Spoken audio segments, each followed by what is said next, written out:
कुनान official call करके जब वापस लौटा था तो साकित रह गया था। उसकी निगाह ने हुनैन के खूबसूरत चेहरे से हटने से इनकार कर दिया था। वो धीमे धीमे मुस्कुराती, धीरे धीरे घूमती, आगे पीछे जाती, हाथों में मौजूद स्टिक को जुम्बिश देती हुनैन को टिक टिकी बांधे देख रहा था।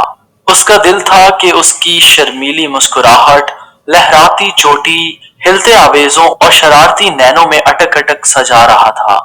वो नजर चुराता तो भी कहां तक उसकी स्याह निगाहें उस साहिरा के शहर में जकड़ी जा रही थी और माहे कुरान एक सांस भर कर रह गया था। तो जनाब माहे कुरान, आज आप पर हुस्न का जादू चल ही गया और आप बेदिल हो गए। अंदर से आवाज आई थी और वो सर झटकता, आवाज को इग्नोर करता फैसल की जानी बढ़ गया था जहां उसकी रस्में हिना चल रही थी। हंसी मजाक, शोर शराबे और हंगामे के साथ खुशगवार माहौल में रस्में हिना इख्तिताम को पहुंची थी।